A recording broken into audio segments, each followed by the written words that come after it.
Welcome back. Does your CV look similar to the CV displayed on screen? Have a close look. Look at the way the format of the CV is. Look at the number of sections in the CV. Look at the order in which the sections are arranged. Look at the keywords and the vocabulary mentioned in the content. Look at the color combination, the font, the number of columns, the icons. If your CV looks similar to the one which is displayed on the screen, then this video is for you. Because all the CV which was displayed are basically rejected. They are rejected by the ATS. As I mentioned before, your CV before reaching to the HR has to go through the ATS, applicant tracking system. If your CV doesn't fulfill the criteria of ATS, then the HR never receives your CV. And this is one of the reasons that why being overqualified, having all the qualification, you do not receive an interview call. The reason is not the HR, the reason is this ATS software. So today what we are going to do, I'm going to share two CVs with you. One, non-ATS friendly. All the CVs which you see are basically non-ATS friendly. They appear to be good, their layout is good, the template is good, the color is good, the number of sections are good.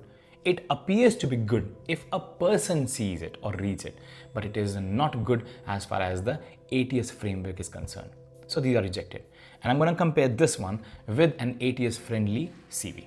So what I want you to is have your laptop or iPad or mobile phone, have your CV opened in it, and as we go along the video, whatever the changes I'm going to make, I want you to make these changes.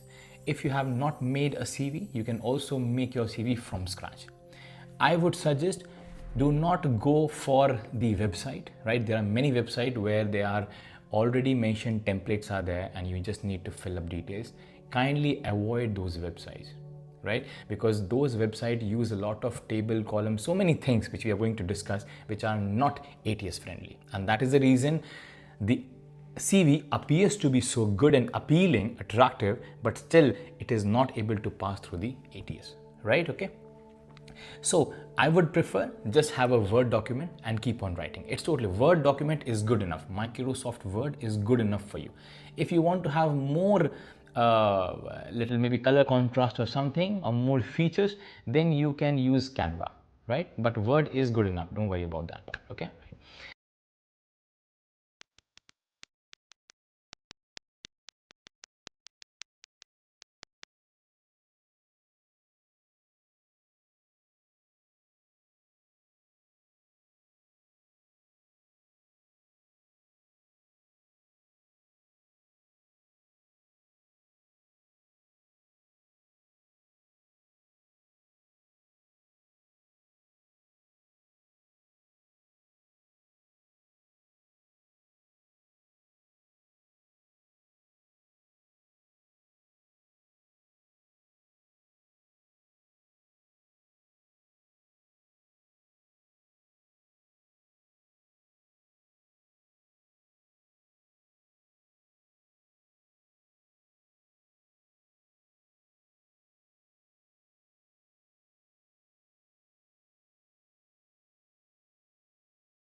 CV has around 7 to 8 sections, right? So I'm going to discuss you with every section how this section is a non-friendly, right, ATS, and how we can make this section as a ATS friendly. What are the things which makes it wrong?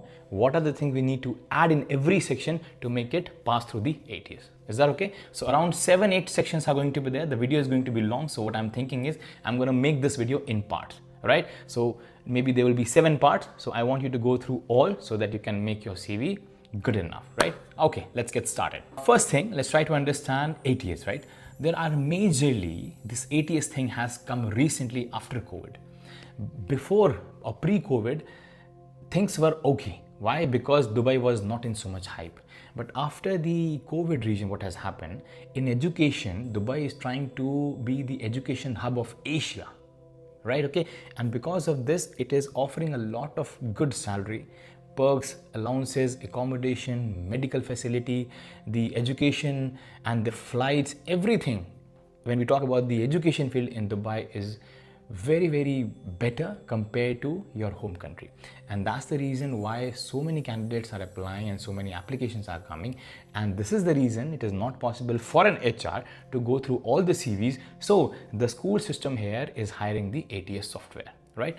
Before we actually dive into the comparison of both the CVs, of course I'm going to share my screen, I'm going to show you each and every section. There are two things that I need you to keep in mind. First thing, if you're applying for a teaching position, the CV length, that means your CV should not be more than 3 to 4 pages. 3 pages are more than enough, right? Okay, that's the first thing. If you're applying for leadership position, for example, the middle leadership team or the senior leadership team, right? Okay, in that case, you can extend it to 4, but please do not go more than 4, okay? For teachers, 2 to 3 is more than enough, right? That's the first thing. Also, for the CV length, I forgot to mention, do not give a 1-page CV. Please, no. 1 page is not enough. If you're coming to Dubai, we are expecting you have at least this much to inform us that at least 2 to 3 pages are there. Okay, so too short, that is 1 page, ATS friendly, not. Then 3, 4, 5 pages, not ATS friendly, right? So let's go for the middle one, balanced one. It should be 3 to 4 pages, right? Okay. Second very important thing is, when you are going to frame your CV, remember you're going to write things, right, about the experience, roles, responsibilities, certificates, right? So when you're writing the CV, the language should be such that when I receive your CV or any HR receive your CV, it should give me answers, right? Okay, so whenever an HR, I'm just trying to give you a little backdrop. When I'm going to receive a CV, I have certain questions in my mind. So when I read the CV, I should get answers of those questions. So the language should be framed in that way. Okay, just to give you an idea, so that when you're writing things up, sometimes today what is happening, most of the candidates are using ChatGPT, which is not a human-friendly language, right? So this is one of the major reasons that there is too much of detail is there, and I'm not getting any answers. Can this teacher teach in UAE? That means, is the teacher aware about the pedagogical styles? Can this teacher knows or is familiar with the UAE norms, culture, routines, assessment tools? So this should be mentioned. Is the education qualification or education degrees relevant for the job? Is he a licensed teacher? Is he a KHD approved if you're already in Dubai? If you are EDEC approved, if you're in Abu Dhabi, right? So these are the questions which HR has. So your CV should be answered in such a way that when I'm reading the summary or experience, I'm getting answers of this thing. Okay, it should not be, because when you're going to use just random ChatGPT, the CV would have too much detail that I will have more questions than the answers. Okay, and that's something which we are not looking for, right?